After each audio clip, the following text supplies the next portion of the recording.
Hello दोस्तों, कैसे हैं आप सब। राम जी की पाठशाला में आपका बहुत बहुत स्वागत है। उम्मीद करता हूँ आप सब अच्छे होंगे और आपकी तैयारी भी बहुत ही बेहतर ढंग से चल रही होगी। जैसा आप सबको पता है, हम लोग संविधान को कवर करने का प्रयास कर रहे हैं। साथ में हम लोग संविधान के क्वेश्चंस को भी सॉल्व कर रहे हैं अलग से अलग वीडियोस में। ठीक है, एमसीक्यूज़ को, जो बहुत ज़्यादा इंपॉर्टेंट है। अगर आपने वो सीरीज़ नहीं देखी है तो उसका लिंक मैं आज से ही शुरू हुई है, वो भी उसका लिंक मैं ऊपर दे दूंगा, वो वीडियो भी आप ज़रूर देखना। ठीक है, इसके साथ में वो सीरीज़ कर लोगे तो आपको बहुत हद तक क्लैरिटी आ जाएगी और आपके क्वेश्चन बिल्कुल भी गलत नहीं होंगे। आज हमारा टॉपिक है लोकसभा। आज हम लोकसभा के बारे में जानेंगे और लोकसभा से संबंधित जितने भी तथ्य हैं उनको आज अपने दिमाग में फिट कर लेंगे। तो अगर आपने अभी तक चैनल को सब्सक्राइब नहीं किया है तो यार चैनल को सब्सक्राइब कर दो, क्योंकि इससे मुझे यानी हर किसी टीचर को भी बल मिलता है, या मेरे जैसे कोई और टीचर होंगे तो जब मेहनत करते हैं और सब्सक्रिप्शन मिलते हैं और प्यारे प्यारे कमेंट मिलते हैं, साथ में लाइक मिलता है, तो बहुत ज़्यादा इसमें आत्मबल की वृद्धि होती है। तो इसी अच्छी बात के साथ बिना देरी किए चलिए शुरू करें। एक बार आप इसका स्क्रीनशॉट ले लो। ठीक है, स्क्रीनशॉट लेने से आपको आइडिया रहेगा कि क्या चीज़ पढ़ाई है मैंने और क्या चीज़ नहीं पढ़ाई है। तो सबसे पहले हम लोग बात कर लेते हैं, लोकसभा जो है, लोकसभा स्वतंत्र नहीं है। हमको पता है कि देश में विधि का शासन है। विधि का शासन का क्या मतलब होता है? विधि के शासन का मतलब होता है कि कानून के हिसाब से सब चीज़ चलती है। कानून सर्वे सर्वा, कानून सबसे ऊपर, कानून से ऊपर कुछ नहीं। ठीक है, तो विधि के शासन में तीन महत्वपूर्ण चीज़ें होती हैं। पहली चीज़ होती है विधायिका, दूसरी होती है कार्यपालिका, तीसरी होती है न्यायपालिका। विधायिका वो निकाय होती है जो विधि को, जो कानून को बनाने का काम करती है। कार्यपालिका विधायिका द्वारा बनाए गए कानून को लागू करवाने का काम करती है, और जो व्यक्ति इस कानून को नहीं पालन करता, नहीं मानता, तो उसके लिए दंडों का प्रावधान करती है न्यायपालिका। तो इस प्रकार से तीनों की तीनों एक साथ मिलजुल कर कार्य करती हैं। और यदि विधायिका या कार्यपालिका अपने कार्य को करने में अक्षम हो जाए तो न्यायपालिका तीनों का काम अकेले ही कर सकती है। बट जो हमारी केंद्रीय विधायिका है उसका नाम है संसद। उसका नाम है संसद यानी पार्लियामेंट, और इसका जिक्र संविधान के अनुच्छेद 79 में किया गया है। किसमें किया गया है? 79 में, 79 में इसका जिक्र किया गया है संसद का। अब जो संसद है उसके तीन प्रमुख अंग हैं। उसके तीन प्रमुख अंग हैं, राज्यसभा है, लोकसभा है और राष्ट्रपति है। राज्यसभा, लोकसभा और राष्ट्रपति, इन तीनों के मिल जाने से संसद का निर्माण होता है। इन तीनों के मिल जाने से संसद का निर्माण होता है।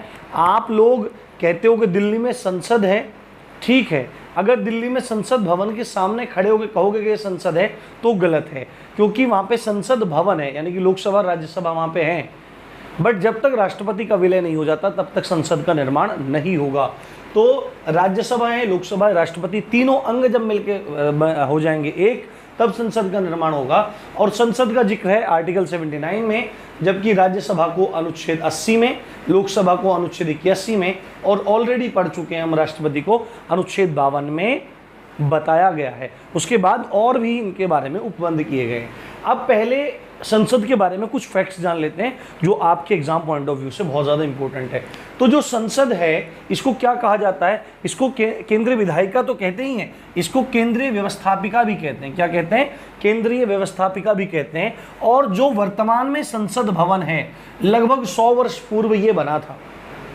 लगभग 100 वर्ष पूर्व बना था, 93 साल के आसपास बना था। 93-94 साल इसको हो रहे हैं और लगभग 100 वर्ष ही बोला जाता है। तो लगभग 100 वर्ष पूर्व ये बना था। और इसको मतलब आर्किटेक्ट, ये जो डिज़ाइन बना हुआ है, आपको पता है कैसा है?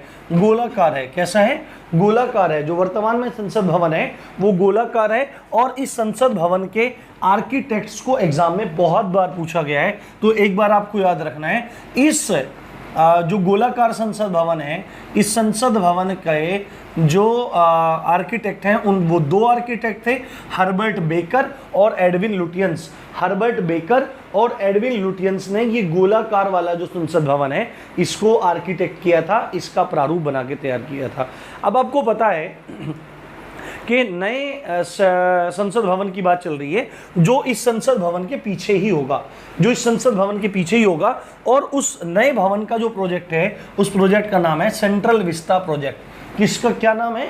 Central Vista project. तो सेंट्रल विस्टा प्रोजेक्ट है वो उसके माध्यम से नए भवन का निर्माण हो रहा है। अब आप में से बहुत सारे लोग पूछेंगे कि भाई नए भवन की क्या आवश्यकता थी, पुराना भवन तो अच्छी खासी हालत में है, अभी इतनी मजबूत इमारत है, 93 साल पहले बनी है, 93-94 साल पहले बनी है, तो क्या ही आवश्यकता है। तो आपको एक चीज़ बताता हूँ मैं, जो लोकसभा में सीटें होती हैं, देखो जैसे आपको पता होगा कि जो संविधान सभा है उसमें प्रति व्यक्ति जो रखा गया था वो 10 लाख की जनसंख्या पर रखा गया था। बट जैसे जैसे जनसंख्या बढ़ती है तो परिसीमन किया जाता है, यानी कि लोकसभा क्षेत्र बढ़ते हैं, फिर जनसंख्या बढ़ती है तो लोकसभा क्षेत्र, अब मान लियो एक टाइम पे क्या है, आज के समय मान लें 10 लाख पे एक लोकसभा सांसद है और जनसंख्या बढ़ गई आज से 10 साल बाद और फिर भी 10 लाख पे रखे तो दिक्कत हो जाएगी, यानी कि बढ़ाना पड़ेगा। तो अब आगे क्या होने वाला है, अब देखो नया जम्मू कश्मीर पुनर्गठन अधिनियम आया तो वहाँ पे पूरा का पूरा पुनर्गठन हुआ। तो अब धीरे धीरे क्या हो रहा है, जनसंख्या बढ़ रही है। आपको पता है 2021 में चुनाव भी है, चुनाव बोल रहा हूँ, मतलब जनगणना है, तो डेफिनेटली हम नंबर 1 पे आ जाएंगे वर्ल्ड पे। तो नंबर 1 पे हम वर्ल्ड में आ जाएंगे। एक चीज़ हमको ये समझनी है, तो अभी जब हम परिसीमन करेंगे तो हमें और भी अधिक सीटें बढ़ानी पड़ेंगी। किसमें सीटें बढ़ानी पड़ेंगी? लोकसभा में सीटें बढ़ानी पड़ेंगी, राज्यसभा में सीटें बढ़ानी पड़ेंगी। तो सीटें बढ़ेंगी तो बैठने के लिए व्यवस्था भी तो चाहिए। और जो पुराना संसद भवन है उसमें लोकसभा में केवल 552 व्यक्ति बैठ सकते हैं और राज्यसभा में केवल 250 व्यक्ति बैठ सकते हैं। जबकि जो नए वाला संसद भवन है जो लगभग त्रिभुजाकार है, जो लगभग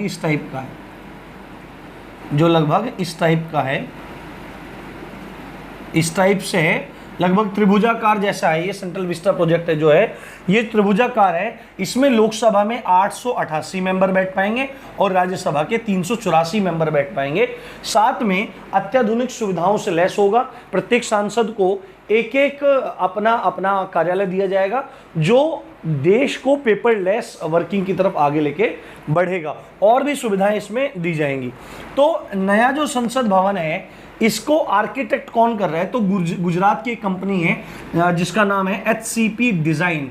HCP डिज़ाइन क्या काम कर रही है? ये पूरा का पूरा ये जो आपका बना हुआ है, ये जो आपको दिख रहा है, ये पूरा त्रिभुजाकार जैसी आकृति है। आप नेट पे जाके देख सकते हैं सेंट्रल विस्टा प्रोजेक्ट। तो इसको बनाया किसने है? HCP डिज़ाइन ने बनाया है। और इसको बनाने का ठेका किसने लिया है? तो टाटा ने लिया है। इसको बनाने का ठेका किसने लिया है? टाटा ने लिया है। तो अभी क्या बात है कि ये कब तक बन के तैयार हो जाएगा? ये सन 2022 तक बन के तैयार होने के चांसेस हैं। और इसके बारे में मतलब अभी सुप्रीम कोर्ट में भी याचिका वगैरह पड़ी हैं। तो सुप्रीम कोर्ट ने कहा है कि आप लोग इसका शिलान्यास तो कर दो। शिलान्यास तो हो भी गया है, तो शिलान्यास तो कर दो आप इसका, पर अभी निर्माण मत करो कुछ भी जब तक ये याचिकाएं क्लियर ना हो जाए। तो ये मुझे आपको बताना ज़रूरी था।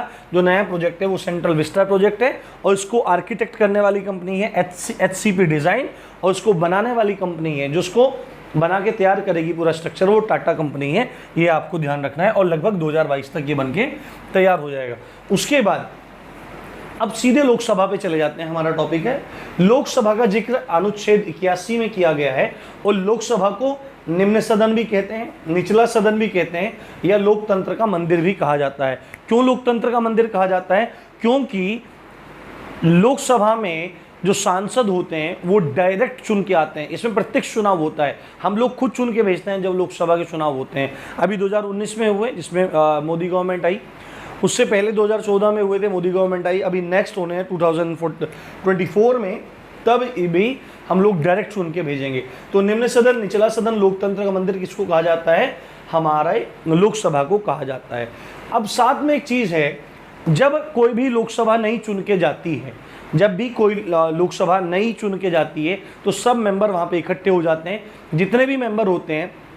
अब क्या होता है उसमें, उन सब में से एक प्रोटेम स्पीकर चुना जाता है, एक स्पीकर चुना जाता है। प्रोटेम स्पीकर बोलते हैं उसको। क्या बोलते हैं? प्रोटेम स्पीकर चुनते हैं। और वो प्रोटेम स्पीकर क्या काम करता है? जितने भी सांसद होते हैं, जितने भी लोकसभा सदस्य होते हैं, उन सभी को सदस्यता की शपथ ग्रहण करवाता है। क्या करवाता है? सदस्यता की शपथ ग्रहण करवाता है प्रोटेम स्पीकर। अस्थायी अध्यक्ष होता है एक तरह से, मानो आप। बट जैसे ही सब सदस्यता ग्रहण कर लेंगे, सदस्यता ग्रहण करने के बाद आर्टिकल 93 क्या कह रहा है कि वे सदस्य अपने में से ही 2 व्यक्तियों को चुनेंगे, जिसमें से एक लोकसभा का अध्यक्ष होगा यानी स्पीकर होगा और दूसरा उपाध्यक्ष होगा। एक अध्यक्ष चुना जाएगा, एक उपाध्यक्ष चुना जाएगा। और खास बात क्या है, ये जो अध्यक्ष उपाध्यक्ष हैं ये लोकसभा के अध्यक्ष या उपाध्यक्ष होने की शपथ ग्रहण नहीं करते हैं, ना ही अलग से कुछ करेंगे। ये सामान्य, बिल्कुल जैसे सांसद होते हैं सामान्य सांसद, उन्हीं के प्रकार से क्या काम करते हैं, शपथ ग्रहण करते हैं और उनमें से ही इन लोगों को चुन लिया जाता है। अब मान लेते हैं आर्टिकल 93 में बात है, ये आप ध्यान रखना। अब मान लिया कि अध्यक्ष महोदय का मूड खराब हो गया और त्यागपत्र देना चाहें तो त्यागपत्र किसको दे सकते हैं, उपाध्यक्ष को त्यागपत्र दे सकते हैं, उपाध्यक्ष को त्यागपत्र दे देंगे।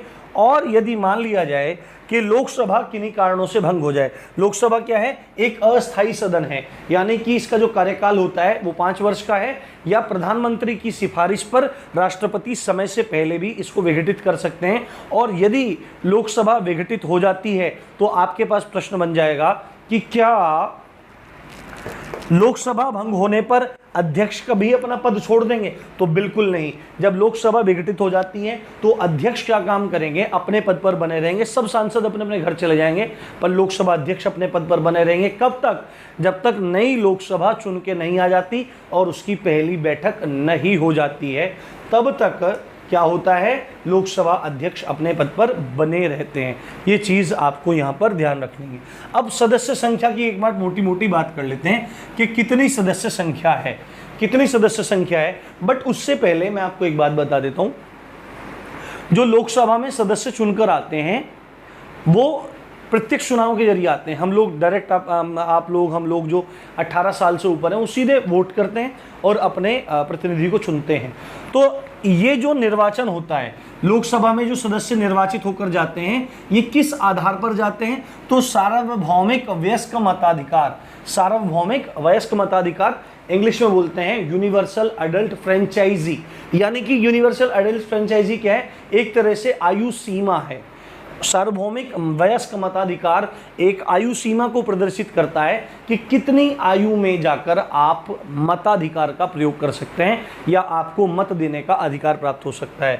वर्तमान में ये 18 है, बट ये पहले 21 हुआ करती थी। यानी कि आप जब 21 साल के होते थे तभी आप वोट कर सकते थे। बट ये अब जो यूएई है, सॉरी यूनिवर्सल एडल्ट फ्रेंचाइजी है, सार्वभौमिक वयस्क मताधिकार जो है वो वर्तमान में 18 साल है। और ये हुआ था कब, 1989 में, 1989 में ये जो यूनिवर्सल एडल्ट फ्रेंचाइजी है ये इसमें आयु 21 साल से घटाकर 18 साल कर दी। और कौन सा संविधान संशोधन था, तो 61वां संविधान संशोधन था। ये बात आपको याद रखनी चाहिए और ये बात बहुत इंपॉर्टेंट है। अब सीधे बात करते हैं संख्या की।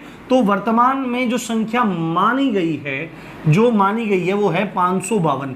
कितनी है भैया, 552। 552 में से 530 जो सांसद आते हैं वो राज्यों से आते हैं, 20 सांसद संघ शासित प्रदेशों से आते हैं, जिनको क्या बोलते हैं हम लोग, यूनियन टेरिटरीज बोलते हैं, केंद्र शासित प्रदेश बोलते हैं। और 2 व्यक्तियों के लिए उपबंध था अनुच्छेद 331 में कि 2 व्यक्ति आंग्ल भारतीयों को लोकसभा में राष्ट्रपति क्या करेंगे, नामित करेंगे यदि उनका प्रतिनिधित्व कम रहता है। बट 104वें संविधान संशोधन 2019 के बाद जब ये लाया गया, और ये क्यों लाया गया, क्योंकि भारत में अब इतने आंग्ल भारतीय बचे ही नहीं है। आंग्ल भारतीय कौन है, आंग्ल भारतीय एंग्लो इंडियन वो हैं जिनके पिता जो उनका पितृवंश है, जो उनके पिता की साइड है, बाबा दादा, उनके पिता वो यूरोपीय मूल के हैं और माता कहाँ की है, माता दादी कहाँ की हैं, वो इंडियन हैं। तो ऐसे लोग जो हैं, जो उनकी संतान है, उनको एंग्लो इंडियन कहा गया। और एंग्लो इंडियंस की संख्या भारत में ज़्यादा नहीं है तो उनके प्रतिनिधित्व की भी आवश्यकता नहीं है। तो 2020 तक उनके लिए आरक्षण था, और क्योंकि अब आवश्यकता नहीं है तो 104वें संविधान संशोधन के द्वारा ये आरक्षण समाप्त कर दिया गया और 25 जनवरी 2020 से पूरी तरह लागू हो गया। तो ये जो 2 सीट थी अब एंग्लो इंडियन की नहीं भरी जाती हैं। तो वर्तमान में हम देखो, सीट होती थी 552, पर हम बताते थे कितने लोग हैं, 545 लोग हैं, 545 लोग हैं। अब इन 545 में से 2 चले गए, कौन से, एंग्लो इंडियन। तो वर्तमान में कितनी सीटें हैं, वर्तमान में कितने सांसद हैं, तो 543 सांसद हैं। ये बात आपको ध्यान रखनी है। अब आर्टिकल 331 एक और बात करता है, वो संसद में शेड्यूल कास्ट यानी अनुसूचित जाति और एसटी शेड्यूल ट्राइब्स यानी अनुसूचित जनजाति के लिए सीटों का आरक्षण रखता है। संसद में एससी के लिए 84 सीटें आरक्षित हैं और एसटी के लिए 47 सीटें आरक्षित हैं। तो ये चीज़ आपको यहाँ पे ध्यान रखनी है। हम अभी आगे का लोकसभा का कल समझेंगे पूरा का पूरा, ठीक है। मुझे और भी वीडियोस आपको देनी है। तो इसी अच्छी बात के साथ आप देख रहे थे राम जी की पाठशाला। मैं हूँ राम भारद्वाज। जय हिंद, जय भारत।